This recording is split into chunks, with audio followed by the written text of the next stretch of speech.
नमस्कार साथियों, स्वागत है आप सभी का आपके अपने YouTube चैनल TS एकेडमी में। मैं डॉक्टर सुदेश कांतेजा आपके लिए लेकर चल रही हूँ TCT PGT हिंदी का संपूर्ण क्रैश कोर्स, वो भी निःशुल्क। अगर आप चैनल पर नए हैं तो चैनल को सब्सक्राइब कीजिए। आपने चैनल सब्सक्राइब कर रखा है, आपको वीडियोज़ अच्छी लग रही है तो जितना हो ज़्यादा से ज़्यादा दोस्तों में शेयर कीजिए, जो भी आपके पास पब्लिकली प्लेटफॉर्म है। जो कैंडिडेट हमसे नए जुड़ रहे हैं या पहली बार हमारी वीडियो देख रहे हैं तो आप थोड़ा सा प्रयास कीजिए। हमने प्लेलिस्ट बनवा रखी है। प्लेलिस्ट में शुरू से सारी क्लासेज हमने एक क्रमबद्ध रूप में दे रखी हैं। इसी के साथ में आप अगर उन क्लासों को शुरू से देखते हैं तो आपकी तैयारी यकीनन बहुत अच्छी हो जाएगी। अगर आप तथ्यों का एक जगह संकलन करना चाहते हैं तो वो भी कर सकते हैं। इसी के साथ में यदि आप हमारे व्हाट्सएप ग्रुप से ज्वाइन होना चाहते हैं तो आप डिस्क्रिप्शन में लिंक दे रखा है, वहां से व्हाट्सएप ग्रुप में ज्वाइन हो सकते हैं। व्हाट्सएप ग्रुप का उद्देश्य इतना मात्र है कि यहाँ से जो तथ्य या कुछ पंक्तियाँ छूटती हैं, महत्वपूर्ण पंक्तियाँ या आलोचकों के द्वारा कहे गए कथन, वो हम आपको हैंड रिटन नोट्स में PDF के माध्यम से व्हाट्सएप ग्रुप में प्रोवाइड कराते हैं। इतना मात्र उसका उद्देश्य है। या यदि कोई सूचना होती है, क्लास डल गई, क्लास का नोटिफिकेशन डाल दिया जाता है उसमें कि क्लास आपकी अपलोड हो गई है, इतना मात्र रहता है। क्लासों की संख्या आप देख रहे होंगे कि हमने बढ़ा दी है, क्योंकि हम भी आपको थोड़ा सा ठीक नज़र आ रहे होंगे। पहले थोड़ा अस्वस्थ चल रहे थे, अब थोड़ा ठीक है, इसीलिए हमने आपकी क्लासों की संख्या भी बढ़ा दी है। 2 क्लासेज आपकी प्रतिदिन चल रही हैं। आगे हो सकता है ये संख्या बढ़ भी जाए, क्योंकि हमें आपका पाठ्यक्रम कंप्लीट कराना है। इसी के साथ में आज हम बात करेंगे फीडबैक। पहले बात कर ले फीडबैक की। आपकी तरफ से फीडबैक में कहीं ना कहीं थोड़ा सा मुझे हताश हो जाती हूँ। देखिए, जब मैं इतना मेहनत करती हूँ आपके लिए, आप यकीन मानिए अगर 35 मिनट की, 40 मिनट की, आधे घंटे की क्लास हम लेके आते हैं, उसके लिए बहुत ज़्यादा हमें संघर्ष करना पड़ता है। उसके बावजूद भी हम आपसे बिल्कुल भी ये नहीं कहते कि आप हमें मतलब हम आदिकाल, भक्तिकाल, रीतिकाल पढ़ने के बाद में हम कहें आपसे कि नहीं भाई अब आप हमें पेमेंट कीजिए। ऐसा कुछ नहीं है। हमने जब आपसे कहा है कि पूरी क्लासेज फ्री देंगे तो फ्री ही देंगे, ठीक है। और आप देख रहे होंगे कि कितना विस्तृत और कितना परीक्षा उपयोगी तथ्य हम आपको दे रहे हैं। ये आप कहते हैं ना कि प्रत्यक्ष को प्रमाण की आवश्यकता नहीं पड़ती, ठीक है। और दूसरी बात, हाँ, एक चीज़ ये है कि कुछ कॉल आई थी और उसमें कहा गया था कि मैम ऐसे, मैम वो, सर। तो देखिए, आप हमारी किसी से कंपैरिजन ना कीजिएगा, क्योंकि ईश्वर जब भी किसी व्यक्ति का निर्माण करता है, कोई भी संरचना करता है, कोई विकृति का निर्माण करता है, वो हमेशा मौलिक होती है, अलौकिक होती है। आप किसी से किसी का कंपैरिजन ना कीजिए। और मैं सही कहूँगी कि आप भी अपना कंपैरिजन किसी से ना कीजिए कि वो बहुत तेज है पढ़ने में, उसका चयन हो गया, मेरा नहीं हुआ। ऐसा नहीं है। हो सकता है आपका चयन नहीं हुआ है कुछ अच्छे के लिए, या हो सकता है उससे बेहतर आपको देने के लिए अभी ईश्वर ने आपको रख रखा हो, ठीक है। तो अपनी भी तुलना किसी से करके अपने आप को हताश मत कीजिएगा, अपने मन को निराश मत कीजिएगा। ऊर्जा के साथ में, सकारात्मकता के साथ में आप आगे बढ़ते रहिए, आप पढ़ते रहिए और जितना हो वीडियो को शेयर कीजिए। लेकिन हाँ, फिर वही कहेंगे कि आप हमारा कंपैरिजन किसी से मत कीजिए, क्योंकि हम जो आपको दे सकते हैं हमें नहीं लग रहा कि कोई दे सकता है, ठीक है। जो भी हमसे उचित बन रहा है, परीक्षा उपयोगी जितना तथ्य हमसे खोजे जाते हैं, उतने नवीन तथ्यों को हम आपके समक्ष लेके आते हैं। बिल्कुल फ्री ऑफ कॉस्ट है, आपसे कोई भी चार्ज नहीं लिया गया है। तो कंपैरिजन करना, तुलना करना, ये तो आप छोड़ ही दीजिए। पद्म सिंह शर्मा वाली बातें आप यहाँ ना लाइए, आप तुलना ना कीजिए, ठीक है। तुलनात्मक आलोचनाएं या समीक्षा करना आप छोड़ दीजिए। आपको सिर्फ पढ़ना है, एक सीट आपको लेनी है आगामी आने वाली परीक्षाओं में। तो आप बेहतर होगा कि 3 या 4 शिक्षकों में तुलना करके आप बेकार में अपना समय जाया करेंगे। इसीलिए अच्छा है आप पढ़ते रहिए। चलिए बात करते हैं आज के बहुत अच्छे टॉपिक पे। आज का हम टॉपिक पढ़ेंगे भारतेंदु हरिश्चंद्र, भारत के इंदु। जानेंगे किसने उपाधि दी, क्यों दी, और इसी के साथ में इनका आज की वीडियो में इनका जो काव्यखंड है, जो काव्य वाला जो भाग है, उसको हम कंप्लीट करेंगे। उससे अगली वीडियो में हम देखेंगे इनके निबंध वगैरह को, और फिर हम इनके नाटकों पे भी इसी क्रम में हम चर्चा करेंगे, ठीक है। चलिए बात करते हैं भारतेंदु हरिश्चंद्र। भारतेंदु हरिश्चंद्र का जन्म जो समय माना जाता है वो 1850 से 1885 माना जाता है। मात्र 35 वर्ष की आयु में, 35 वर्ष की आयु ही इनको मिली थी, और इस 35 वर्ष की आयु में इन्होंने जितना साहित्य को दिया है वो अमूल्य है, जिसका कोई मोल नहीं हो सकता, वो अमूल्य है। जैसे कि हमारी क्लासेज, आप ना कहें तो मैं क्या कहूँ, मैं तो कह ही देती हूँ, ठीक है। चलिए बात करते हैं इनका जन्म 9 सितंबर 1885 ईस्वी में कहाँ हुआ था? काशी में। निधन की बात कर ले तो 25 जनवरी 1885 में इनका निधन हुआ था।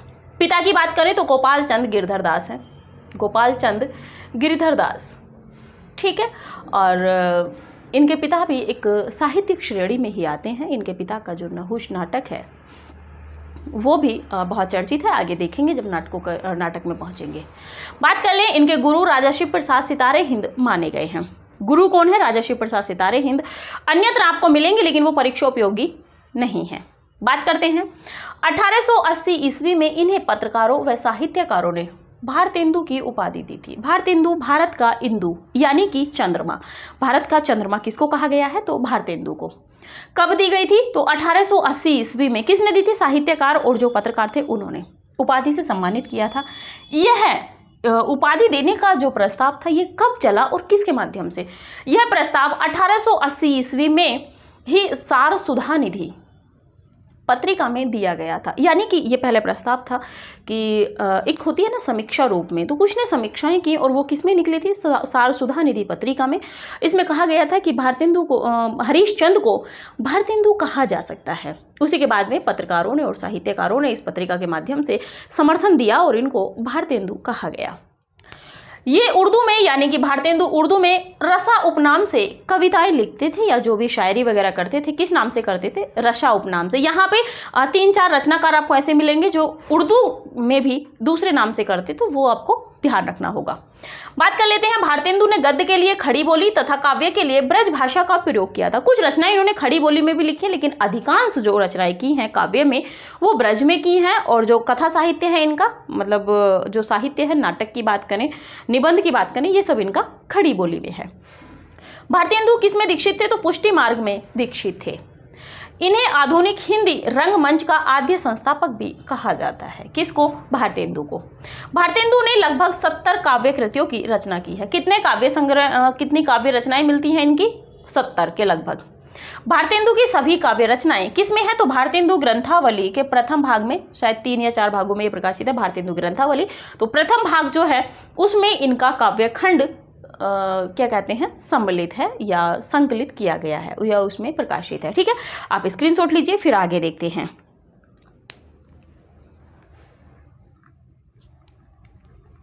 चलिए,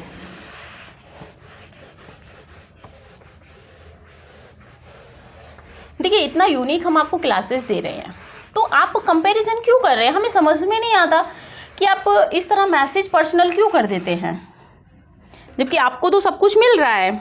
आपको पढ़ने से ही रखना चाहिए अपना। भारतेंदु द्वारा स्थापित संस्थाएं,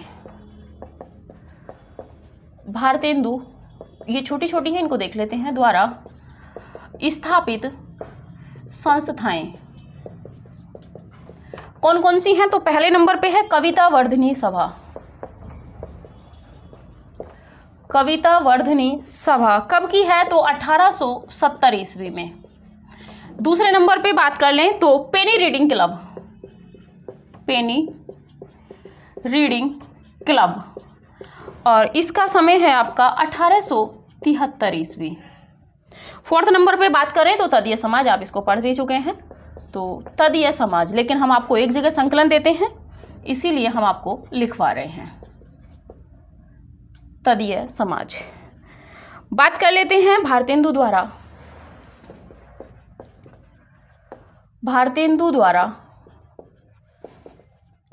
संपादित पत्रिकाएं, पत्र पत्रिकाएं। ठीक है, पहले नंबर पे बात कर लेते हैं आपकी कवि वचन सुधा। कवि वचन सुधा समय क्या है इसका? तो 1868 ईस्वी। पढ़ चुके हैं लेकिन फिर से देखते हैं। यह है साप्ताहिक, पाक्षिक जो 15 दिन का होता है, पाक्षिक व मासिक पत्रिका थी, मासिक पत्रिका थी। ठीक है, या मासिक पत्र था। यह साहित्य के साथ राजनीतिक व समाचार पत्र भी था। ठीक है, आगे बात कर लेते हैं। 1 सितंबर 1873 से 1 सितंबर 1873 ईस्वी से यह साप्ताहिक हो गया था। यह साप्ताहिक हो गया था। पहले मासिक था, पहले पाक्षिक था फिर मासिक हुआ, पहले पाक्षिक था फिर साप्ताहिक हुआ फिर मासिक हुआ। ठीक है, आगे बात कर लेते हैं। उत्तर प्रदेश काशी से निकलने वाली यह तीसरी पत्रिका थी। काशी से निकलने वाली यह तीसरी पत्रिका थी। ठीक है, रामचंद्र तिवारी जी का एक कथन है यहाँ पे। रामचंद्र तिवारी जी का कथन है, देख लेते हैं क्या कह रहे हैं कि कवि वचन सुधा अपने समय का सर्वाधिक तेजस्वी पत्र था। यहाँ पे पत्र ही कीजिए आप।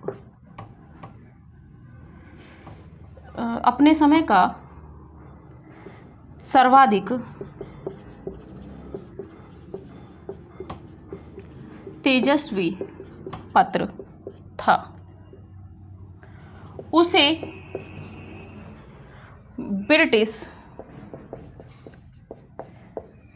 ब्रिटिश सरकार का कोपभाजन होना पड़ा था। ठीक है, आगे बात कर लेते हैं। इनका दूसरा पत्र है हरिश्चंद्र मैगजीन।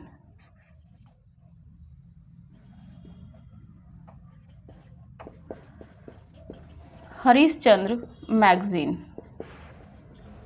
समय की बात करें तो 1873 ईस्वी है जब से वो पहला वाला पत्र साप्ताहिक हुआ था। यह मासिक पत्रिका थी। यह मासिक पत्रिका थी। 1874 में 9वें अंक से इसका नाम हरिश्चंद्र चंद्रिका हो गया था।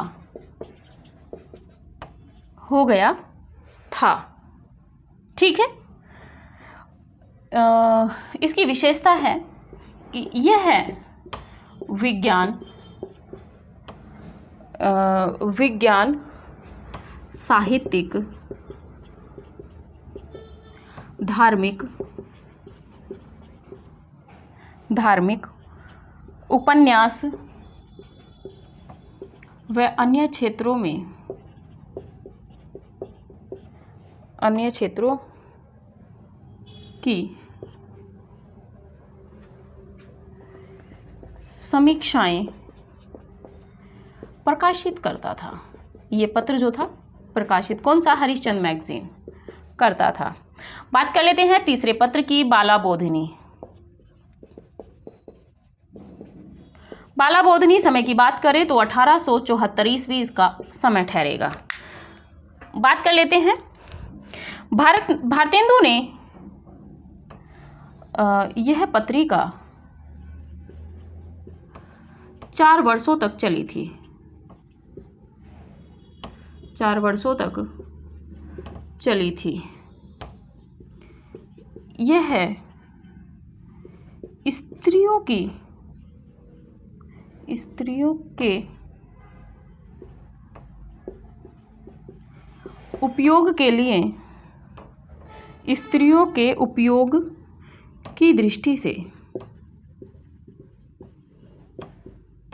निकाली गई थी। स्क्रीनशॉट लीजिए, फिर आगे बढ़ते हैं। चलिए बात कर लेते हैं संस्थाओं की। संस्थाएं हम देख भी चुके हैं, पुनः देख लेते हैं। भारतेंदु हिंदू द्वारा स्थापित संस्थाएं कौन सी है? कविता वर्धनी सभा आपकी 1870 में है, पेनी रीडिंग क्लब 1873, तदीय समाज भी 1873 में। इन 3 संस्थाओं की स्थापना भारतेंदु हरिश्चंद्र जी ने की थी। भारतेंदु द्वारा जो पत्रिकाएं प्रकाशित हुई थी, कवि वचन सुधा 1868 ईस्वी में है। साप्ताहिक, पाक्षिक और मासिक तीनों तरह का ये पत्र था। ये जो है राजनीतिक और जो एक समाचार पत्र के साथ साथ में ये एक राजनीतिक जो मुद्दे होते हैं उनको भी प्रकाशित करता था। 1 सितंबर 1873 से यह साप्ताहिक हो गया था। उत्तर प्रदेश काशी से निकलने वाली यह पहली पत्रिका थी। ठीक है, बात कर लेते हैं। रामचंद्र तिवारी ने इनके विषय में एक कथन कहा है, थोड़ा सा महत्वपूर्ण है, कि कवि वचन सुधा अपने समय का सर्वाधिक तेजस्वी पत्र था। उसे ब्रिटिश सरकार यानी कि अंग्रेजों का भी कोपभाजन होना पड़ा था, यानी कि इस पे रोक लगाई गई थी। बात कर ले दूसरे पत्र की, हरिश्चंद्र मैगजीन की 1873। यह मासिक पत्रिका थी। 1874 के 9वां जो अंक निकला था उससे इसका नाम परिवर्तन हो गया था। क्या? हरिश्चंद्र चंद्रिका इसका नाम रखा गया था। किसका? हरिश्चंद्र मैगजीन का। ठीक है, और इसमें सभी विषयों के लेख छपते थे, जैसे कि आप देखेंगे साहित्यिक, वैज्ञानिक, पौराणिक, निबंध, उपन्यास, इस तरह के सभी क्षेत्र इसमें थे। हास्य, व्यंग्य सब इसमें निकलते थे। बात कर ले तीसरे की, बाला बोधिनी 1874 ईस्वी इसका समय है। यह पत्रिका 4 वर्षों तक ही चली थी। विशेषता थी भारतेंदु हरिश्चंद्र की कौन सी पत्रिका? मात्र सिर्फ 4 वर्षों तक ही चली थी, वो थी आपकी बाला बोधिनी। यह स्त्रियों के उपयोग की दृष्टि से भारतेंदु हरिश्चंद्र ने इसका संपादन किया था। ठीक है, अब आप इसका स्क्रीनशॉट लीजिए। फिर आगे बढ़ते हैं, काव्यखंड पे बात करते हैं। सोच रहे हैं कि आज काव्यखंड कंप्लीट कर लें भारतेंदु जी का। चलिए,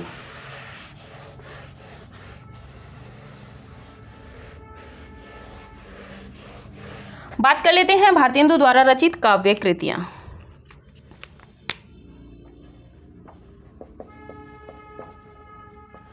भारतेंदु द्वारा रचित काव्य कृतियां संख्या आपको पता ही है, 70 है, पहले देख चुके हैं, तो यहाँ पे आपको काउंटिंग नहीं देखनी है, यहाँ पे सिर्फ आपको रचनाएं देखनी है। प्रेम मल्लिका, प्रेम मल्लिका, प्रेम सरोवर, गीत गोविंद, गीत गोविंदानंद, वर्षा विनोद, वर्षा विनोद, विनय प्रेम 50। जो महत्वपूर्ण है वही यहाँ पे लिखवाई जाएंगी। प्रेम 50। बात करें प्रेम फुलवारी, प्रेम फुलवारी। 7वें नंबर पे बात करें वेणुगीति। अगर कोई छूट जाती है आप स्वयं से पढ़ लीजिएगा, इसीलिए कहते हैं सहायक और मूल पुस्तकें आप रखिए। भक्ति सर्वस्व,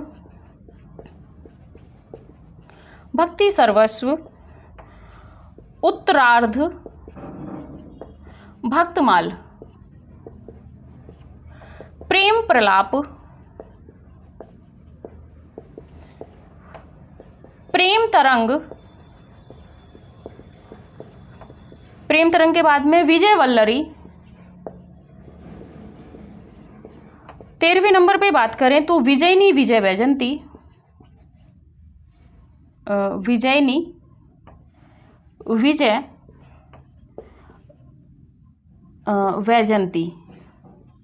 ठीक है, 14 नंबर पे यदि बात करें तो दशरथ विलाप। 15 नंबर पे बात करें तो रिपनाष्टक। 16 नंबर पे यदि बात करें तो फूलों का गुच्छा, खड़ी बोली में है,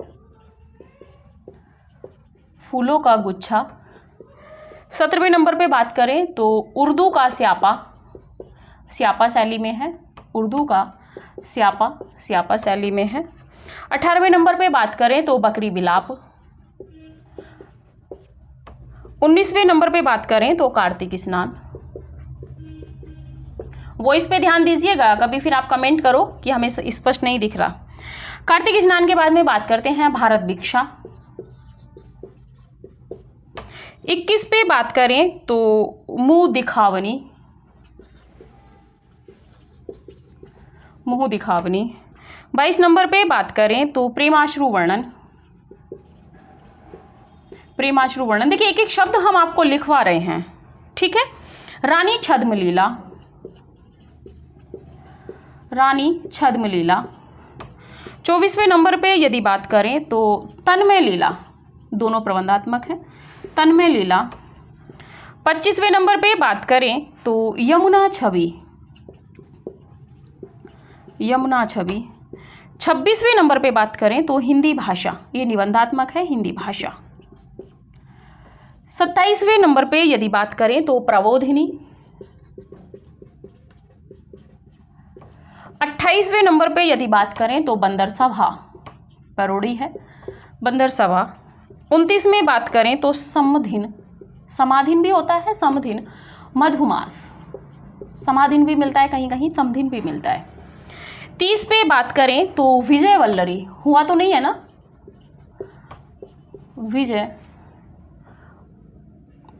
विजय वल्लरी हो गया है, ठीक है। विजय वल्लरी के बाद में बात करें भारत भिक्षा, भारत भिक्षा भी हो गया है। मूक प्रश्न कर लीजिए, मूक प्रश्न।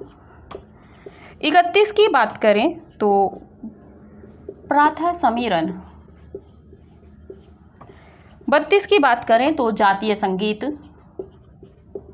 इसका आपको स्क्रीन ही शॉट लेना है बस। हिंदी की उन्नति पर, हिंदी की उन्नति पर व्याख्यान, ठीक है। ये इनकी काव्य रचनाएं हैं, आप इनका स्क्रीनशॉट लीजिए, आपको खुद से पढ़नी है। देखिए इसमें समझाने का कुछ नहीं है, जो इनके विषय में महत्वपूर्ण जो भी तथ्य हैं वो हम आपको फिर लिखवाते हैं, जिन जिनका महत्वपूर्ण तथ्य है। आप स्क्रीनशॉट लीजिए जल्दी से। चलिए, क्योंकि 70 की 70 आप याद कैसे करेंगे, इसमें आप जो महत्वपूर्ण है शुरू वाली थी और बाकी महत्वपूर्ण वही रहेंगी जिनकी विषय वस्तु हम लिखवाएंगे। बाकी एक दो बार आप इनको सबको पढ़े रहिएगा। विशेष तथ्य में बात कर लेते हैं। विशेष तथ्य काव्य कृतियों के संबंध में ही है, कभी सोचे कि आप किसके विशेष तथ्य मैम ने लिखवा दिए, ठीक है। पहले नंबर पे बात करते हैं प्रेम मालिका। यह 33 कविताओं का संकलन है, यह 33 कविताओं का संकलन है, ठीक है। यह इनका यानी कि भारतेंदु जी की बात चल रही है, इनका पहला काव्य संकलन है, पहला काव्य संग्रह कहें या संकलन कहें।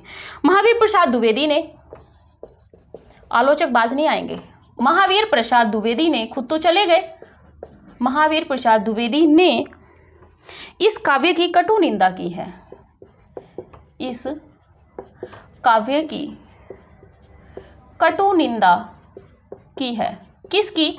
प्रेम मल्लिका, ठीक है। प्रेम मालिका या मल्लिका एक ही बात है। आगे बात कर लेते हैं दशरथ विलाप व फूलों का गुच्छा। फूलों का गुच्छा खड़ी बोली, खड़ी बोली में रचित है, ठीक है।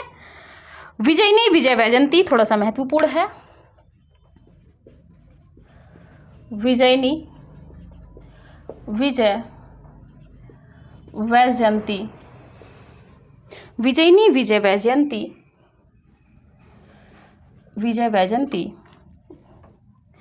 यह एक निबंधात्मक काव्य है, यह एक निबंधात्मक काव्य है,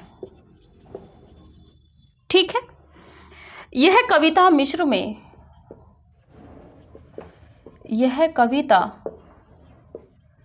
मिश्र में, यह कविता मिश्र में तत्कालीन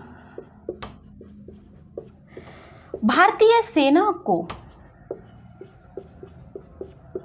भारतीय सेना की विजय प्राप्ति पर लिखी गई थी, विजय प्राप्ति पर लिखी गई है, लिखी गई है। ठीक है। 1882 इसका समय है, 1882 इसका समय है। बात कर लेते हैं नारद भक्ति सूत्र। नारद भक्ति सूत्र व सांडिल्य भक्ति सूत्र। सांडिल्य भक्ति सूत्र का अनुवाद, भक्ति सूत्र का अनुवाद भारतेंदु ने तदीय सर्वस्व, तदीय सर्वस्व यानी कि तदीय सर्वस्व की अगर बात करें तो नारद भक्ति सूत्र रहेगा 1874, 1874 तथा भक्ति सूत्र, तथा भक्ति सूत्र वैजयंती नाम से किया है, नाम से किया है। ये थी इनके विषय में विशेषताएं। बात कर लेते हैं रिपनाष्टक। रिपनाष्टक का समय 1884 ईस्वी है। इसमें लॉर्ड रिपन की प्रशंसा की गई है, प्रशंसा की गई है, की गई है। और जैसे प्रशंसा की गई है तो ये राजभक्ति से संबंधित है। उर्दू का स्यापा,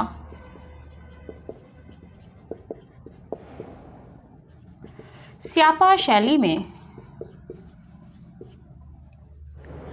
लिखी गई है,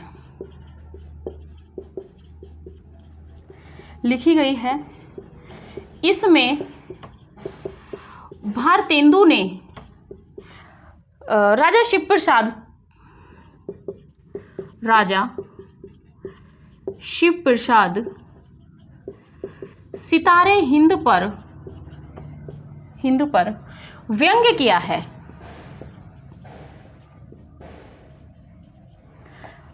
विजय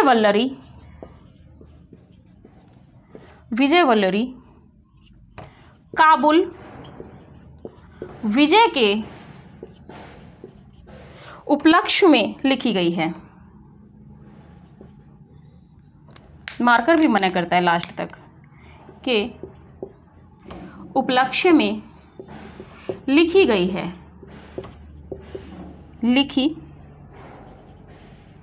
गई है। ठीक है। बंदर सभा,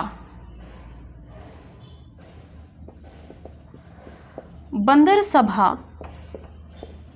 उर्दू के इंदर सभा के अनुकरण पर रचित है, इंदर सभा के अनुकरण पर रचित है। ठीक है। और ये जो है पैरोडी में रचित है, पैरोडी, ये पैरोडी में रचित है।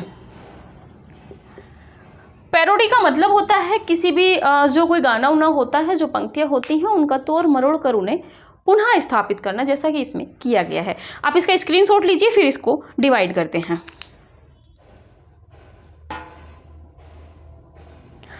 चलिए अब थोड़ा सा इसको व्याख्यायित कर लेते हैं, डिफाइन कर लेते हैं कैसे कैसे चीज़ें हैं। विशेष तथ्य में बात करें तो प्रेम मल्लिका यह 33 कविताओं का संकलन है। यह भारतेंदु जी का पहला काव्य संकलन है। महावीर प्रसाद द्विवेदी जी ने इस काव्य की कटु निंदा की है। किसकी? प्रेम मल्लिका या प्रेम मालिका। दशरथ विलाप व फूलों का गुच्छा भारतेंदु हरिश्चंद्र का खड़ी बोली में रचित है। विजयिनी विजय वैजयंती की बात करें तो यह एक निबंधात्मक काव्य है और इसमें जो उस समय तत्कालीन की बात करें तो उस समय मिस्र ने तत्कालीन भारतीय सेना की विजय प्राप्ति पर लिखी गई थी और भारतीय सेना ने मिस्र पर विजय प्राप्ति की थी। ठीक है। तो उसके उपलक्ष्य में कौन सी रचना लिखी गई थी? तो विजयिनी विजय वैजयंती, यानी कि जब हमने विजय प्राप्त करी है तो विजय की विजयिनी वैजयंती। बात कर लेते हैं नारद भक्ति सूत्र और सांडिल्य भक्ति सूत्र का अनुवाद भारतेंदु ने नारद भक्ति सूत्र का तो नाम किया है तदीय सर्वस्व 1874 में, और सांडिल्य भक्ति सूत्र का भक्ति सूत्र वैजयंती के नाम से इन्होंने किया है। ठीक है, तो ये दोनों नाम है, क्रम से दिए हुए हैं, आप नोट कर लीजिएगा। रिपनाष्टक 1884 की रचना है। इसमें लॉर्ड रिपन की प्रशंसा की गई है और इसमें भारतीयों का गुणगान किया गया है। उर्दू का श्यापा शैली में लिखी गई है। श्यापा शैली में लिखी गई है। इसमें भारतेंदु ने राजा शिव प्रसाद सितारे हिंद पर व्यंग्य किया है।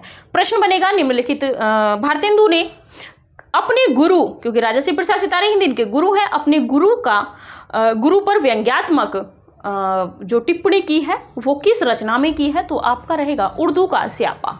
ठीक है, विजय वल्लरी की बात करें तो ये काबुल विजय के उपलक्ष्य में लिखी गई है। विजय वल्लरी यानी कि काबुल, वल्लरी यानी कि काबुल, बीच में वह आ रहा है, तो काबुल पर विजय प्राप्ति पर ये लिखी गई है। बंदर सभा उर्दू की रचना है। इंदर सभा उसके अनुकरण पर लिखी गई है और ये पैरोडी में है। पैरोडी का मतलब होता है कि किसी भी जैसे कोई गाना होता है उसका तोड़ मरोड़ कर, जैसे कि कोई फिल्मी गाना है, फिल्मी गाने को अगर उसी पे कोई देशभक्ति गाना बनाता है तो वो पैरोडी में आएगा। समझ में आया होगा। तो इन्होंने क्या किया था कि उर्दू की इंदर सभा लिखी हुई थी और उन्होंने उसी के अनुकरण पर अपनी भाषा में बंदर सभा लिखी थी। तो ये पैरोडी शैली होती है, किसी भी गाने को तोड़ मरोड़ कर अपने तरीके से उसमें दूसरा रूप परिवर्तित करना। ठीक है, तो ये थी आपकी आज की क्लास। आप पहले एक बार इसका स्क्रीनशॉट ले लीजिए, कभी कुछ आपसे छूटा हो।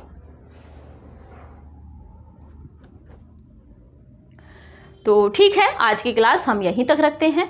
अगली क्लास भारतेंदु हरिश्चंद्र की, अभी 2 क्लास आने की और संभावनाएं हैं, क्योंकि हम एक ही क्लास में भारतेंदु जी को पूर्ण रूप से कंप्लीट करेंगे।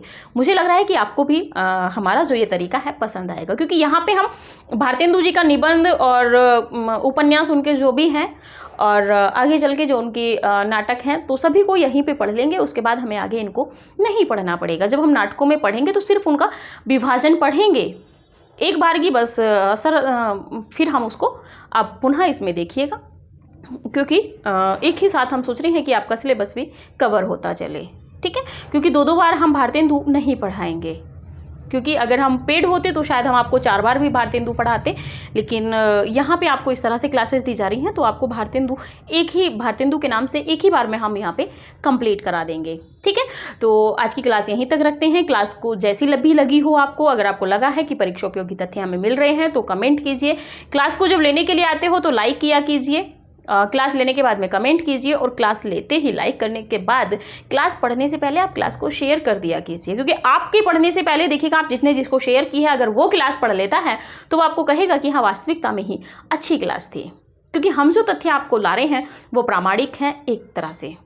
ठीक है, और कहीं पे भी कोई वो नहीं है, लेकिन फिर से कहेंगे कि आप हमारा कंपैरिजन ना कीजिए, क्योंकि जब आप हमें मैसेज करते हो और कंपैरिजन वाली बातें करते हो तो कहीं ना कहीं मन हताश होता है। आप सोचिए कि हम आपको सारा कुछ एकदम से दे रहे हैं।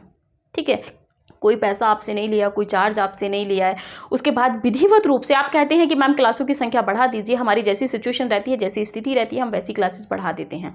अस्वस्थ थे फिर भी आपको प्रतिदिन 1 क्लास दी। कभी हुआ होगा कि आपको नहीं क्लास दी होगी, वरना रविवार को भी हम आपको क्लास देते हैं। तो आप इतना तो समझ के चलिए, आप क्यों किसी से हमारी तुलना कर रहे हैं। ठीक है, देखिए हर किसी की अपनी अपनी भूमिकाएं रहती हैं, आपकी अपनी भूमिकाएं हैं, हमारी अपनी भूमिकाएं हैं।